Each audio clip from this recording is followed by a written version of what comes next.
Amado Padre, te damos gracias, Señor, porque no podríamos estar, Señor, en ningún lugar en la tierra más que a tus pies, Señor. Estar a tus pies es lo mejor. Estar a tus pies, Señor, nos da paz, nos da seguridad, nos reconforta, nos alivia y nos llena de gozo. Pese a cualquier cosa que hayamos hecho, tú estás ahí. Hoy te pedimos perdón por todo aquello que hacemos mal y te pedimos que en tu amor y misericordia seas tú mostrándote, abriendo nuestros ojos, nuestros oídos, nuestra mente, nuestro corazón, todo nuestro ser, para que podamos entender lo que tú quieres, Señor, que hagamos. En el nombre de Jesús, Señor. Amén. La mente de Cristo se llama la enseñanza que, aunque no lo crean, tenía ya como un mes más o menos con este nombre y venían muchas cosas a mi mente, irónicamente, ¿no? Pero venían muchísimos pensamientos, versículos, todo y pasaba y yo no entendía. Y realmente la mente, como bien dicen, es el campo de batalla. La mente es increíblemente. Una vez aquí dieron un taller y una de las personas que habló dijo que era tan grande como el tamaño del universo, la mente. O sea, imagínense cuántos pensamientos pueden caber en la mente, ¿no? Y cuántas cosas. Y estamos aquí, en este lugar tan pequeño, pero nuestra mente es inmensa, ¿no? Entonces, la mente. Antes de hablar de la mente de Cristo, quiero hablarles un poquito acerca de lo que es la mente como tal. La mente, si buscamos un concepto muy genérico, es potencia intelectual del alma, entendimiento, pensamiento, intelecto, cerebro, razón, inteligencia. Eso es la mente. La usamos para todo en nuestro día a día, ¿verdad? Es así de simple la mente, no hay nada más profundo en lo que es la mente. Llevándolo a nuestro entorno religioso, si se quiere, a nuestro entorno ya espiritual, que es lo que hacemos aquí en la iglesia, ¿verdad?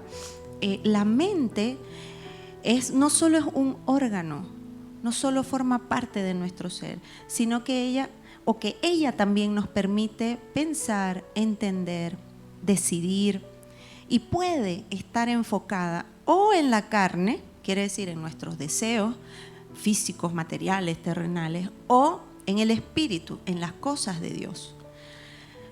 Se dice también que en la mente estamos en espíritu, alma y cuerpo, y el alma está muy ligado con la mente, ¿no? Entonces están también un poquito nuestras emociones, sentimientos y demás. Entonces, nuestra mente es algo que forma parte muy importante en nuestra vida. La mente no renovada en Cristo puede ser engañosa y rechaza la verdad, mientras que la mente renovada busca conocer a Dios y asimilar la mente de Cristo, ¿no? Parece quizás un poquito redundante o confuso, no lo sé, pero nuestra mente ciertamente nos puede engañar.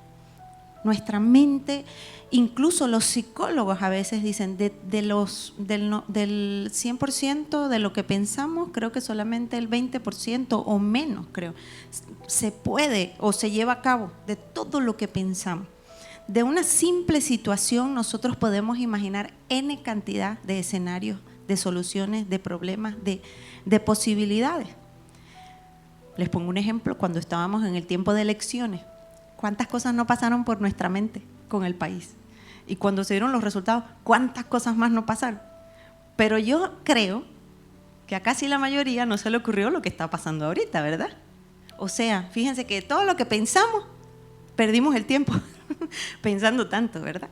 Entonces, es importante que entendamos nuestra mente natural, la que razona, la que ve lo lógico, lo limitado, es quizás la que se enfoca más en lo terrenal, en el día a día. Es importante, tenemos que razonar, tenemos que pensar, tenemos que analizar, pero esa es la mente natural. Pero nuestra mente también tiene un área, un ámbito que se enfoca en lo espiritual, que nos ayuda a entender lo espiritual. Lo espiritual es lo que no se ve. Lo espiritual es lo que no... Dios está aquí, pero no lo podemos ver físicamente, pero lo sentimos, creemos que está aquí, ¿sí o no? Amén. Con más entusiasmo porque... Ok, entonces, en Romanos 8:5 dice la palabra: porque los que son de la carne piensan en las cosas de la carne, pero los que son del Espíritu, en las cosas del Espíritu. El 6, porque el ocuparse de la carne es muerte, pero el ocuparse del Espíritu es vida y paz. Está fácil, ¿verdad? Vamos a ir haciendo un poquito, desglosando. Por favor, vete al 5. Porque los que son de la carne, cuando pensamos en carne, ¿qué pensamos que es la carne? ¿Un churrasco? Ay, los vegetarianos, los veganos, ¿están bien? No, ¿verdad? Es esta carne, ¿verdad? Entonces dice, los que son de la carne piensan en las cosas de la carne. Los que son terrenales piensan en las cosas terrenales. Los que no creen, los que van y vienen, los tibios, el nombre que quieran, son los que piensan en esas mismas cosas, en las cosas materiales. Los que son del Espíritu, en las cosas del Espíritu. ¿De qué Espíritu? Del Espíritu de Dios, ¿verdad? Pasamos al 6. Y fíjense aquí. Porque el ocuparse de la carne es muerte. Ocuparse de la carne es muerte. ¿De qué muerte habla cuando mencionamos esto? ¿De qué muerte habla? Yo les voy a decir algo. Somos cuerpo, espiritual, mi cuerpo, ¿verdad? La palabra es tan viva que en nuestra mente, si queremos, podemos pensar tantas cosas. Yo podría decirles... Ocuparse de la carne es muerte. Es decir, si ustedes todos los días comen carne, si ustedes todos los días comen churrasco, carne de cerdo, qué sé yo, lógicamente van a morir, ¿sí o no? Porque eso hace daño. Fíjense, ocuparse de la carne, si nosotros pensamos solamente en nuestras emociones, en lo que yo quiero lograr, ¿verdad? En lo que mis deseos, mis emociones sienten, también me va a llevar a muerte. Generalmente, o yo lo podría pensar, cada quien tiene su criterio, en que me puede llevar quizás a depresión, me puede llevar a ansiedad, a desánimo, a tristeza, a enojo, ¿verdad? De ahí van saliendo los pecados, ¿verdad? ¿Por qué? Porque cuando habla de esta muerte, no es una muerte, si se quiere, física completamente. Vamos a morir, vamos a morir. Pero cuando en la palabra Pablo dice los que se ocupan de la carne, porque el ocuparse de la carne es muerte, habla de una muerte más profunda, de una muerte espiritual. En cambio, pero el ocuparse del espíritu es vida y paz. Ahora yo les pregunto, según lo poco o mucho que hemos leído, ¿quién es vida en la palabra? Jesús, porque dice en la palabra, Jesús, en Juan 14:6, ¿cómo dice Ian? Jesús dijo, yo soy el camino, la verdad y la vida. Entonces ahí está. Y bueno, dice, nadie viene al Padre sino por mí. Entonces, volvemos, perdón Jimmy. Dice, ocuparse del Espíritu es vida y paz. ¿Y quién es paz? ¿O qué es paz? ¿Dónde hallamos la paz cuando leemos la palabra? En Cristo Jesús, porque ¿qué dijo Jesús? Él es el príncipe de paz y Él es el que da la paz que sobrepasa todo entendimiento. Entonces, fíjense que el ocuparse del Espíritu es vida y paz. Cuando nosotros nos enfocamos en el Espíritu, es el mismo Jesús, es el mismo lo que nos va llenando. Entonces, y muerte también, cuando si queremos buscar o analizar o pedir en la palabra, es el enemigo. Entonces, fíjense cómo en algo tan simple nuestra mente puede razonar, pensar, todo lo que ustedes quieran. Pero es importante, cuando ya leemos esto, yo les puedo decir, ocuparse del Espíritu es vida y paz, miren, ¿saben qué? Mediten, lleven una vida zen, sean light, coman vegetal y tal, y eso les va a dar vida y van a vivir relajados. Y lo podemos a veces tergiversar cuando no tiene nada que ver con Jesús. Ni comer lechuga, ni comer carne, no tiene nada que ver con Jesús. Entonces es importante que para leer también la palabra, nuestra mente se disponga a creer, y también usemos la palabra, la mente, el poder, todo para incluso pedirle a Dios que nos dé revelación, porque es lo que Él quiere, revelarnos, nada más. Si no, no hubiera dejado un libro, no hubiera dejado la Biblia, ¿verdad? Entonces eso es lo que Él quiere. Entonces fíjense, ¿y Él qué quiere? Que vivamos en esta tierra y que tengamos vida eterna. No es limitado, Dios es ilimitado, lo sabemos, ¿verdad? Entonces, estas cosas, en estas 4 líneas que vemos, el Espíritu, creo yo, nos ha revelado quién es vida y paz. ¿Sí o no? Entonces, vamos entendiendo de otra forma, quizás un poco más, que va más allá de que esa vida y paz me va a hacer que aunque yo tenga problemas me voy a sentir tranquilo. No, a veces no siempre Dios nos va a alejar de los problemas. Entonces, mirando a Jesús es que podemos enfrentar. Y es muy fácil a veces desviarnos y vivir más en la carne, porque vivimos en este mundo, pero nosotros tenemos que obligar a nuestra mente. En Isaías 55:7 dice: deje el impío su camino y el hombre inicuo sus pensamientos y vuélvase a Jehová, el cual tendrá de él misericordia, y al Dios nuestro, el cual será amplio en perdonar. Entonces fíjense, dice, deje el impío su camino y el hombre inicuo sus pensamientos. En la Nueva Versión Internacional dice que los malvados cambien sus caminos y alejen de sí hasta el más mínimo pensamiento de hacer el mal. Nuevamente nos habla de la mente, del pensamiento. El que es malo, el que es impío, el que quiere hacer lo malo, el que peca, tiene malos pensamientos. Nuevamente, aquí en la mente. Entonces, y todo se origina en el pensamiento. Entonces es importante. Y fíjense que es tan bonito, dice, que se vuelva el Señor para que les tenga misericordia. Dios es tan bueno que no nos ha sentenciado todavía, que Él todavía no ha dicho, bueno, porque hoy tuviste malos pensamientos, chao, mueres. No, Él todos los días quiere que volvamos a su camino. ¿Quién es el camino? Porque dice en su palabra, yo soy el camino, la verdad y la vida. Nuevamente, ¿verdad? Entonces, Dios quiere eso. Entonces, el hombre tiene un camino, nosotros tenemos un camino, nosotros decidimos. En Deuteronomio, no me acuerdo exactamente el versículo, pero dice, ¿no? He aquí, yo te doy para que elijas. Elige el camino de la vida o el camino de la muerte.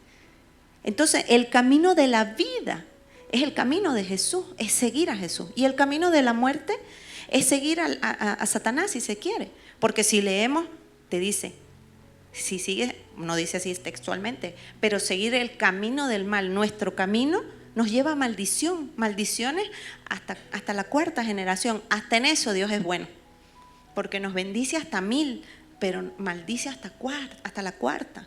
O sea, fíjense, es tan bueno, no nos damos cuenta, y es tan fácil elegir la vida. Entonces, nuevamente los pensamientos. Dios es omnisciente. Entre tantas cualidades, Dios es omnipotente, omnipresente, omnisciente. Dios es omnisciente. Hace poco yo pienso mucho. Y estaba leyendo y leía y escribía y todo. Y habían cosas que yo quería decir. Yo quería hablarle, incluso con Jimmy, porque me sentía muy, muy conectada.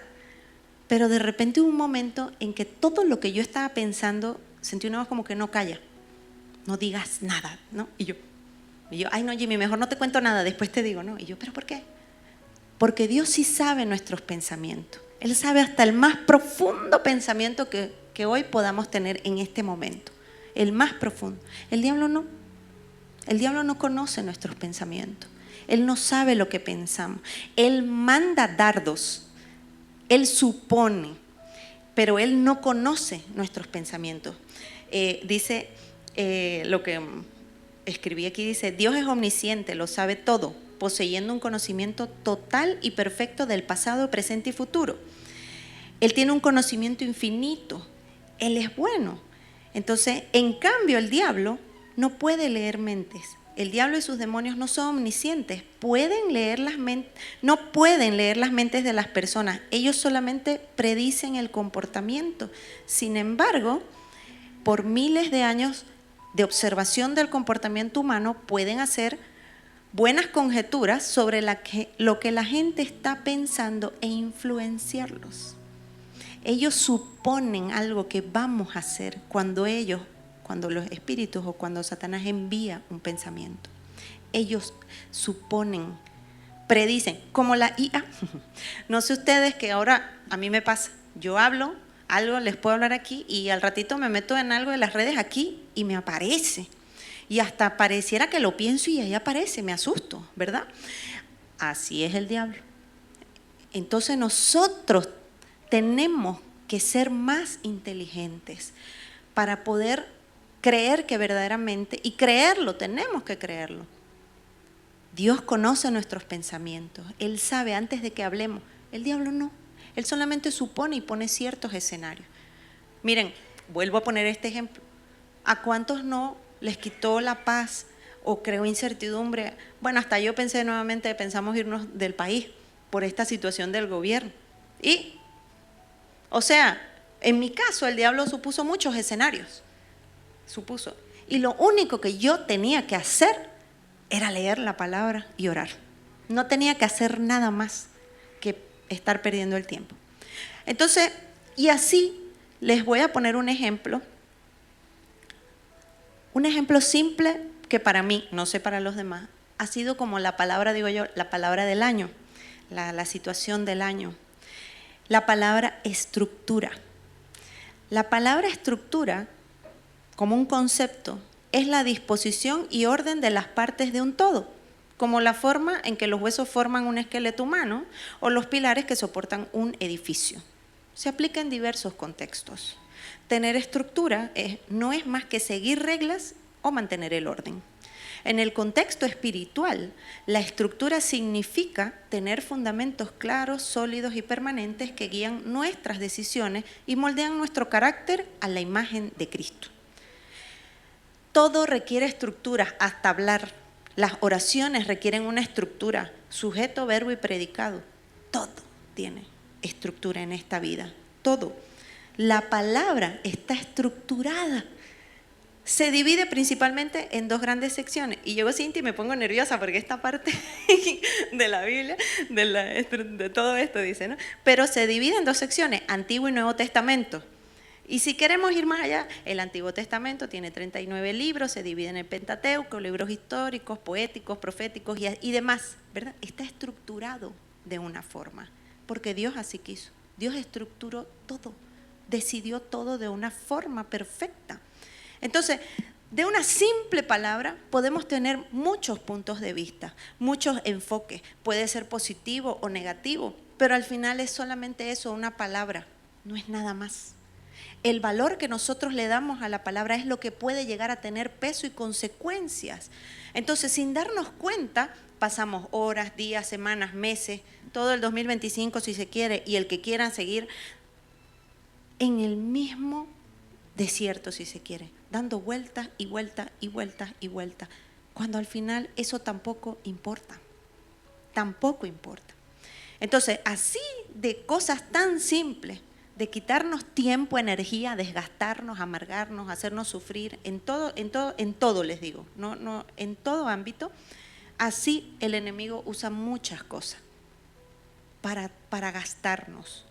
Así el enemigo lo ha hecho con la palabra, porque él se ha encargado de hacer que nosotros usemos más nuestro razonamiento lógico, nuestra mente natural, para incluso leer la palabra y olvidarnos. Es más, olvidarnos que es espiritual, solamente quedarnos ahí con lo que yo necesito, con mi necesidad. Me siento triste, me siento angustiado, todo lo puedo en Cristo que me fortalece, y ahí yo voy con todo lo puedo en Cristo que me fortalece, pero no, Él nos ha puesto eso si se quiere, o nosotros mismos también.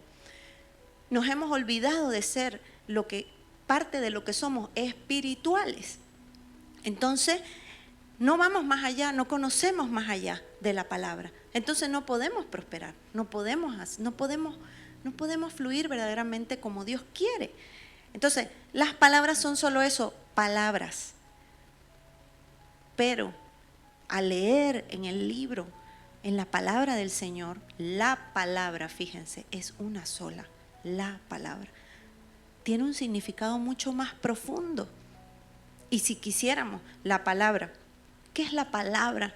¿Qué es lo que decimos, lo que enseñan la pastora, la profeta, todos los que nos ponemos aquí o los que enseñamos? ¿Qué es la palabra? Es la verdad. ¿Sí o no? Es la verdad. En la palabra no hay mentira. ¿Y quién es la verdad? Cristo. No hay nada más. Entonces, es importante eso. En 1 Corintios 4:19 dice: pero iré pronto a vosotros si el Señor quiere, y conoceré no las palabras, sino el poder de los que andan envanecidos. Porque el reino de Dios no consiste en palabras, sino en poder. El reino de Dios no consiste en palabras. ¿Qué palabras? Las palabras de aquí, las palabras de la tierra, las palabras que hablamos, esto que estoy hablando. De eso no consiste. Consiste en la palabra. La palabra tiene poder. Entonces, en eso consiste el reino de Dios. Y yo les digo algo, porque a mí me gusta, y también lo escribí: busca el reino de Dios y su justicia, y todas las demás cosas serán añadidas. Nada más leyendo aquí, ay Jimmy, vuélvete para atrás, porfa, disculpa, en lo del reino. Ok, nada más aquí podríamos empezar a pensar espiritualmente: si el reino de Dios no consiste en palabras, sino es poder, entonces, ¿qué tengo que hacer para conocer el reino de Dios? En estas 3 líneas: poder. Tengo que investigar y saber qué es poder, pero no el poder del mundo, no el poder de un poder de una posición, no el poder económico, no el poder, no, el poder de Dios. Entonces tenemos que indagar. Esto no lo podemos lograr nosotros por nuestro propio razonamiento. Por eso, en el anterior, disculpa Jimmy, en el anterior dice: iré pronto y conoceré no las palabras, sino el poder de los que andan envanecidos. El que anda envanecido, el que está en el mundo, el que habla mucho. Los políticos hablan mucho, porque de eso se trata. Los abogados hablamos mucho. Mientras más gruesa es una demanda, más poderosa es. Para que el juez lo vea: ay, no voy a leer eso y voy a decidir a favor. Puede decir uno, no. Pruebas. Cuando ustedes van a un juicio, ¿cuántas pruebas uno no presenta? ¿Verdad?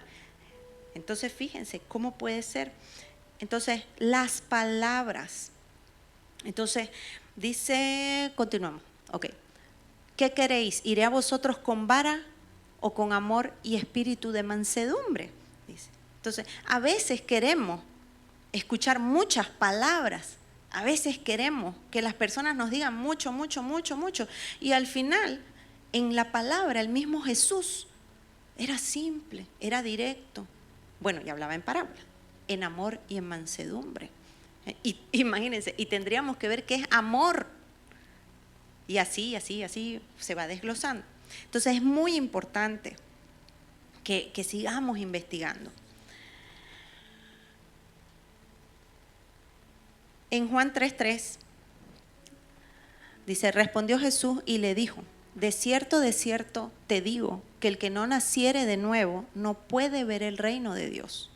Babi estuvo predicando hace unos miércoles y habló del nuevo nacimiento, que me gustó cómo hizo esta comparación.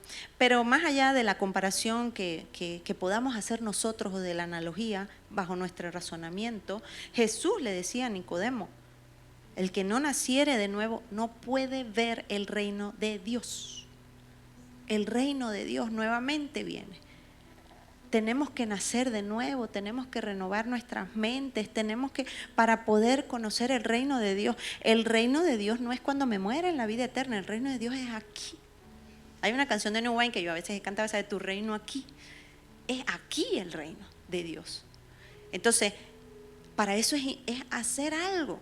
Y créanme que no es que vamos a venir aquí todos los días y voy a escuchar al que predica, al que habla, al que enseña en la célula, cualquier lugar, viendo prédicas por TikTok, YouTube, lo que sea. No, esto lo vamos a descubrir leyendo la palabra, leyendo, porque en Juan 3:3 tiene versículos antes y después. El contexto completo tenemos que leerlo y analizarlo y pedirle revelación al Espíritu para no ser confundidos. Entonces, en Mateo 6:33 dice: mas buscad primeramente el reino de Dios y su justicia, y todas estas cosas os serán añadidas. Entonces, nuevamente, buscad el reino de Dios y su justicia. No tengo justicia, después voy a buscar el significado. Pero fíjense, al buscar el reino de Dios, todas estas cosas serán añadidas. Voy a irme un poquito así superficial. ¿Qué son cosas? Las cosas materiales, si se quiere, pero hay más profundidad en cosas. Entonces es importante, pero para cualquier cosa que quieran saber, bien sea en lo oculto de la palabra o si lo quiero aplicar en la tierra para mi beneficio, tengo que buscar el reino de Dios. El reino de Dios no se busca en internet, el reino de Dios no se busca a través de personas, el reino de Dios se busca en la palabra. No hay otra, no hay otra. Tengo que entender que hay algo más allá de lo físico, algo más allá, el reino de Dios. Y Dios quiere revelarnos cosas. Poco a poco Él nos ha ido revelando. A mí, por ejemplo, y creo que a varios aquí, nos ha revelado algunas cosas espirituales que ciertamente sí tienen un significado. Jimmy, por favor, búscame la imagen de, y me acordé ahorita, perdóname, de la armadura. La armadura. A los que nos gusta la oración, así, los que me conocen, a mí me gusta orar así fuerte, ¿no?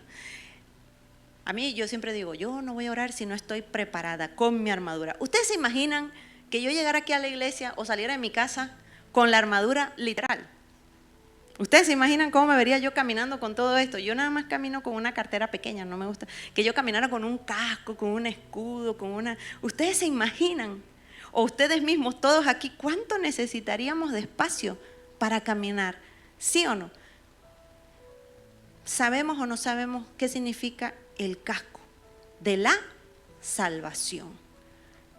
La coraza de la justicia, el escudo de la fe, el cinturón de la verdad, la espada del Espíritu, el calzado del Evangelio de paz. Yo no sé si saben verdaderamente, pero qué significa cada cosa espiritualmente, pero sí saben que esa armadura no se compra. Sí saben que no es una armadura física, es una armadura espiritual. Entonces queda de nosotros, porque fíjense, yo me ponía todo eso supuestamente y nada que ver. Entonces yo digo, tengo que saber verdaderamente qué me estoy poniendo, qué es la salvación, qué es la justicia, qué es la fe, qué es la verdad, qué es el Espíritu, el Evangelio. Tengo que saber. Lo único que les puedo decir así rapidito, el cinturón de la verdad, nuevamente, ¿quién es la verdad? Jesús. Entonces, Dios nos ha ido revelando algunas cosas quizás, de acuerdo a nuestras necesidades, de acuerdo a nuestro tiempo, de acuerdo a nuestra madurez y de acuerdo a nuestra hambre y sed que tenemos de buscar en la palabra. Pero va más allá de eso, va más allá de eso. Entonces, tenemos que verdaderamente buscar, descubrir qué quiere decirnos Dios con esto, a los que les gusta así como a mí. Hay muchas otras cosas también que también tienen un significado. Entonces, es importante reconocer. Estuve investigando un poco, leyendo un poco y me gustó algo que dijo una persona que decía que Dios creó al mundo para demostrarnos que Él es omnipotente, omnisciente, omnipresente, poderoso y hace posible lo imposible. Él hizo posible algo que parece imposible, que es demostrar lo espiritual en la tierra. Él creó la tierra para que nosotros pudiéramos habitar en ella, sí. Para que pudiéramos disfrutarla, sí. Pero también lo hizo para que de alguna manera pudiéramos entender la luz, la majestuosidad. Y me gustó porque esta persona hizo como una similitud y dijo, Hizo la tierra porque es como un filtro para poder ver la luz majestuosa de lo que es el reino. Porque es demasiado, no se podría tal vez comprender, si se quiere, ¿no? Entonces lo hizo, pero también está el enemigo que ese filtro lo distorsiona y nos va revelando algunas cosas de otra manera, que nos confunde. Y nos confunde, ¿por qué? Por ignorantes. Y en la misma palabra lo dice, mi pueblo perece por falta de conocimiento. La ignorancia tiene un precio, el no leer la palabra tiene un precio, perecer, morir, tiene un precio, no es solamente, por eso no se queden nada más con que Juan 33, no se queden con eso, vayan y lean, porque al final cada uno de nosotros, si no leemos y nos quedamos solamente con 1, 2, 3 versículos, vamos a perecer. Entonces tenemos que buscar todos los días, tener sed.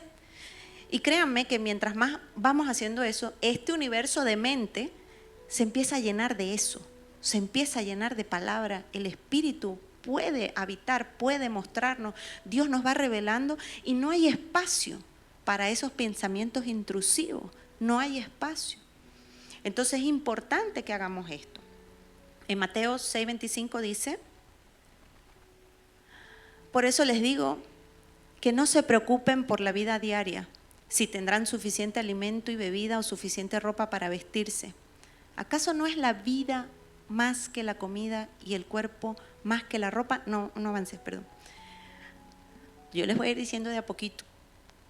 Fíjense, no se preocupen por la vida diaria. La vida diaria es una cosa, nuestra vida, esta que se va a ir, en cualquier momento se va a morir. Si tendrán suficiente alimento o bebida, no nos preocupemos por esto, por la ropa, no. Dice, y fíjense aquí, ¿acaso no es la vida más que la comida y el cuerpo más que la ropa? ¿A qué vida podemos pensar que se está refiriendo aquí Jesús? No es la vida más que la comida. Si dicen, no se preocupen por la vida diaria, no es la vida más que la comida. No es Jesús, no es Él mismo, que es el camino, la verdad y la vida, más que la comida y el cuerpo más que la ropa. ¿Y qué es el cuerpo? Jesús mismo, porque dice, este es mi cuerpo que será entregado. ¿No es más Jesús que cualquier otra cosa en la vida? ¿No es más? Entonces, es ahí donde el Espíritu nos puede ir revelando. Seguimos.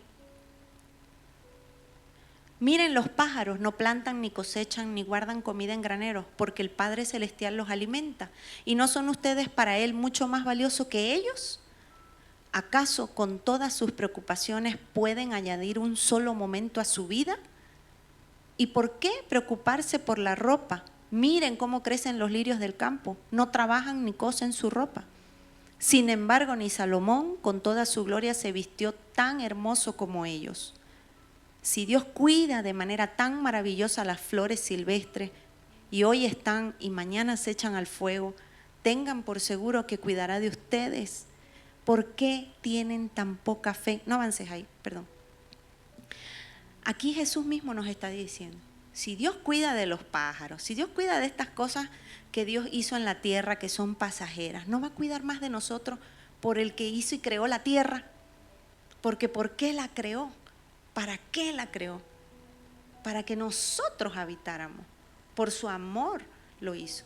Para que pudiéramos conocerlo verdaderamente y tener vida eterna. Entonces, y fíjense, dice, los pájaros, las flores, eso va a pasar. Pero nosotros no. Y lo que me gusta de esta versión, porque esta no es la Reina Valera, Jesús mismo les está diciendo todo esto. Y Jesús, que sabía, conocía los pensamientos, ¿por qué tienen tan poca fe?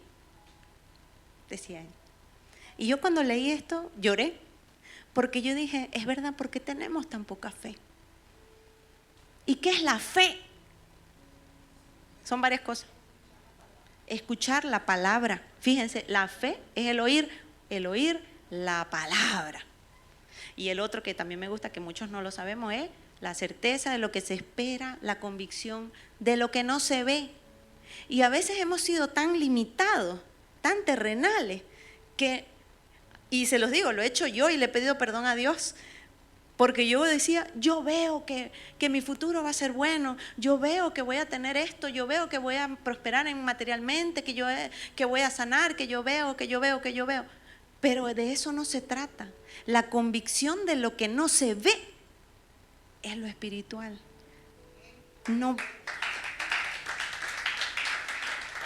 No podemos ver a Dios, pero lo podemos sentir, ¿sí o no? No lo podemos ver. Y hay cosas en la palabra que están ocultas. Entonces, ¿por qué tenemos tan poca fe? ¿Por qué no creemos verdaderamente que existe lo espiritual, la convicción de lo que no se ve? Y en otra dice, es imposible agradar a Dios. Sin fe es imposible agradar a Dios. O sea, si no creemos en lo que no vemos, ¿cómo le vamos a agradar? ¿Cómo vamos a agradar? Y bueno, vamos más allá, agradando a Dios, y todo esto es más profundo. Entonces, es importante que hagamos esto. Continúa, Jimmy. Así que no se preocupen por todo esto diciendo qué comeremos, qué beberemos, qué ropa nos pondremos. Esas cosas dominan el pensamiento de los incrédulos, pero su Padre Celestial ya conoce todas sus necesidades. Nuevamente, busquen el reino de Dios por encima de todo lo demás y lleven una vida justa y Él les dará todo lo que necesiten. Así que no se preocupen por el mañana, porque el día de mañana traerá sus propias preocupaciones. Los problemas del día de hoy son suficientes por hoy. En la Reina Valera dice, no se preocupen por el propio afán y todo esto, ¿no? Entonces, pero fíjense cómo en el 33 nuevamente Jesús vino Él mismo a decirnos, busquen el reino de Dios por encima de todo y lleven una vida justa. Jesús mismo lo dijo. Buscan el reino de Dios. ¿Y qué dijo Juan cuando estaba bautizando? Arrepiéntanse porque el reino de los cielos se ha acercado. ¿Y por qué lo decía Juan? Por Jesús. Porque cuando él lo ve, dice, yo no soy digno de bautizar ni de desatarte las sandalias. Investíguenlo, no se queden con lo que les estoy diciendo. Entonces, Juan lo descubrió, es Jesús, el reino de Dios. Entonces él está diciendo, busquen. Entonces, ¿cómo busco? ¿Cómo?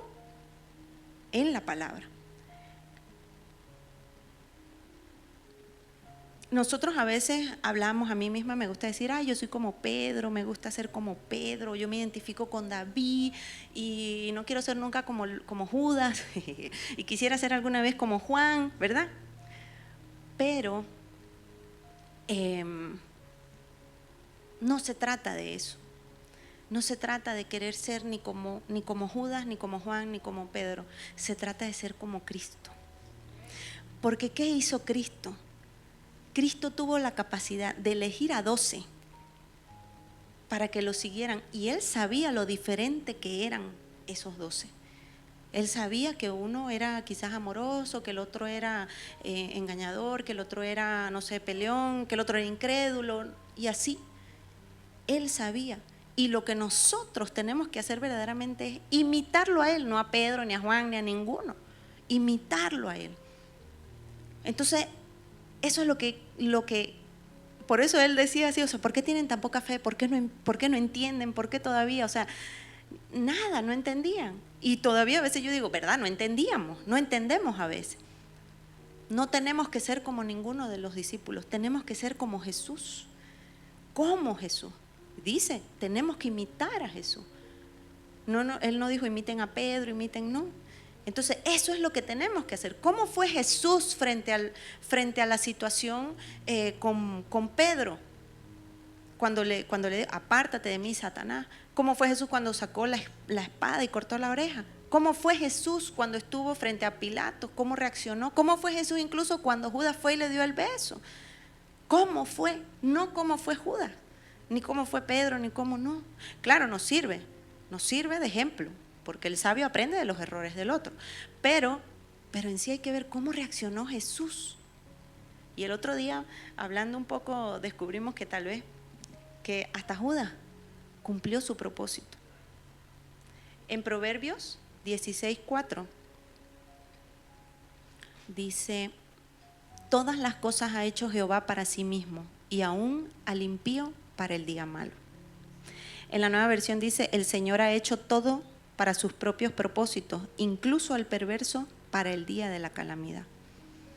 Hasta el más malo tiene un propósito en Dios. Él lo ha hecho. Entonces, confiemos, busquemos en la palabra. Y para terminar, en 1 Corintios 2, 6, 16, empieza con la revelación por el Espíritu de Dios. Dice, sin embargo, hablamos sabiduría entre los que han alcanzado madurez, y sabiduría no de este siglo, ni de los príncipes de este siglo que perecen. ¿Quiénes son los príncipes? ¿Quién es el príncipe de este mundo?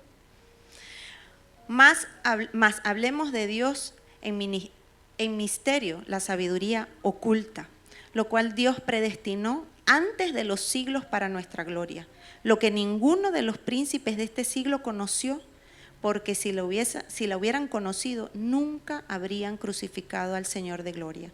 Antes bien, como está escrito, cosas que ojo no vio, ni oído oyó, ni han subido en corazón de hombre, son las que Dios ha preparado para los que le aman. Cosa que ojo no vio, ni oído oyó. Estos ojos y estos oídos no ven. Son los ojos y oídos espirituales. Que Cintia lo ha dicho en sus enseñanzas, ojo tiene un significado, todo tiene un significado.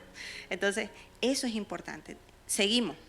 Pero Dios nos la reveló a nosotros por el Espíritu, porque el Espíritu todo lo escudriña, aún lo profundo de Dios. Porque ¿quién de los hombres sabe las cosas del hombre, sino el Espíritu del hombre que está en él? Así tampoco nadie conoció las cosas de Dios, sino el Espíritu de Dios. Y nosotros no hemos recibido el espíritu del mundo, sino el Espíritu que proviene de Dios, para que sepamos lo que Dios nos ha concedido, lo cual también hablamos, no con palabras enseñadas por sabiduría humana, sino con las que enseña el Espíritu, acomodando lo espiritual a lo espiritual. Esto es un versículo que yo lo leí y dije, ay, me acordé de Cintia, realmente les digo. Pero el hombre natural no percibe las cosas que son del Espíritu. El hombre terrenal, el hombre mundano, el hombre carnal, y hasta a veces nosotros, si se quieren, no podemos percibir las cosas. Dice, porque para él son locura. Las cosas espirituales pueden llegar a parecer locura y no las puede entender, porque se han de discernir espiritualmente. Como les decía, la armadura se tiene que discernir espiritualmente, y así muchas otras cosas. En cambio, el espiritual juzga todas las cosas, pero él no es juzgado de nadie. Porque ¿quién conoció la mente del Señor? ¿Quién le instruirá? Mas nosotros tenemos la mente de Cristo. No hay nada más. Yo leía esto y yo decía, qué privilegio tener la mente de Cristo. Que no nos consideren que somos de mente natural, que no somos, que vamos a perecer, sino que tenemos la mente de Cristo. Tener la mente de Cristo, como decía el domingo la pastora, fuimos hechos a imagen y semejanza de Dios. ¿Usted verdaderamente lo cree? ¿Verdaderamente creemos eso? ¿Verdaderamente? ¿O realmente sigo limitado pensando en cosas que no van a tener lógica, que parecen locura? La mente de Cristo va más allá. El Espíritu va más allá. Y el Espíritu volverá al Padre. Y cosas indecibles, dice. Nosotros no sabemos. Es más, no tenemos porque pedimos mal. ¿Y por qué pedimos mal? Yo tengo a mis padres. Y si yo voy a pedir, yo sabía para pedirles permiso, para que me dieran permiso, que yo tenía que dejar todo acomodadito y estar bien y todo. Pedía bien. Y por eso tenía. Pero si yo era floja, si yo no hacía, no me iban a dar permiso. Terrenalmente sabemos pedir, ¿verdad? Cuando vamos a algún lugar a pedir algo, no sé, un crédito o algo, vamos hasta bien vestiditos, ¿verdad?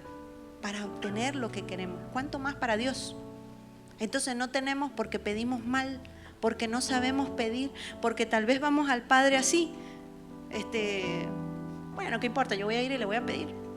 No voy con un corazón arrepentido, no voy con humildad, no voy buscándolo, no voy diciendo lo que Él quiere que diga, que es su palabra, porque eso es orar, repetir su palabra, decir, buscarlo, anhelarlo. Entonces, no tenemos porque no sabemos pedir. Incluso no obtenemos a veces porque nuestra fe no está realmente activada. Tenemos que creer verdaderamente. Usted decide qué mente tener. Usted decide qué mente. Si su mente natural, su mente lógica, que sirve para este mundo, sí. O complementarla con la mente espiritual y aplicar la palabra, porque es por dentro, por fuera, para lo terrenal y para lo espiritual. Para todo sirve la palabra. Y nunca dejará de ser, porque dice en la palabra, pero mi palabra nunca dejará de ser, creo que dice. Entonces es importante eso. Cuando lo busquemos, tengamos sed para buscarlo a Él. Hay, como dice, hay aguas profundas, hay aguas que Dios quiere que busquemos, hay aguas donde Él quiere que en los ríos de agua viva, dice su palabra. Y para eso solamente tenemos que en la palabra es el agua, es ahí donde está, no en otra cosa. Amén. Así que bueno, vamos a orar. Amado Padre, te damos gracias, Señor, por todo lo que tú haces, Señor. Gracias, Señor, porque aún sin saberlo, entregaste tu vida por nosotros. Tú, Señor, y solo tú te placiste en elegirnos. Tú nos escogiste primero. Tú nos diste, soplaste vida en nosotros. Y tenemos espíritu. No somos máquinas, somos tus hijos, Señor. Padre, perdónanos, porque a veces nos hemos conformado con poco. Con tu palabra la hemos tenido como poco. Perdónanos, Señor, porque aún no nos damos cuenta que somos ignorantes y podemos perecer.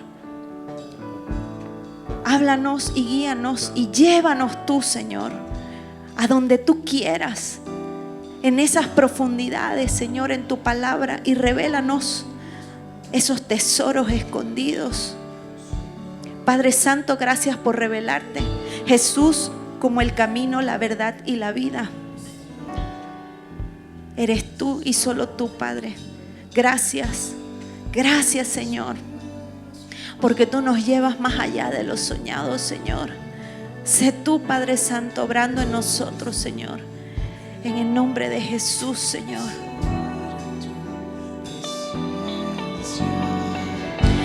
Que tu Espíritu me guíe sin fronteras, más allá de las barreras, a donde tú me llames.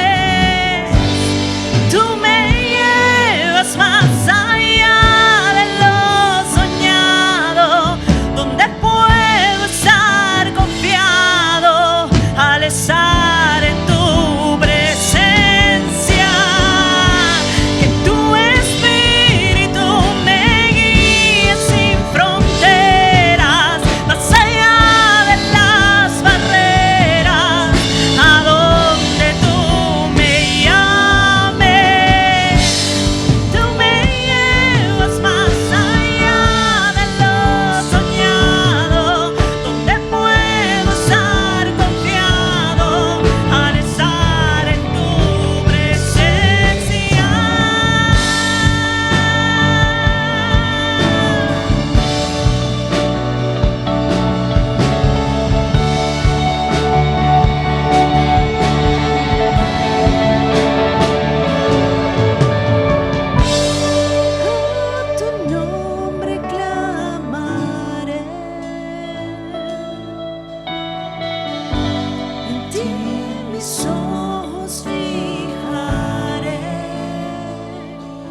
gracias, Señor, porque somos tuyos hasta el final. Hoy, Padre amado, creemos, Señor, en ti, en tu palabra.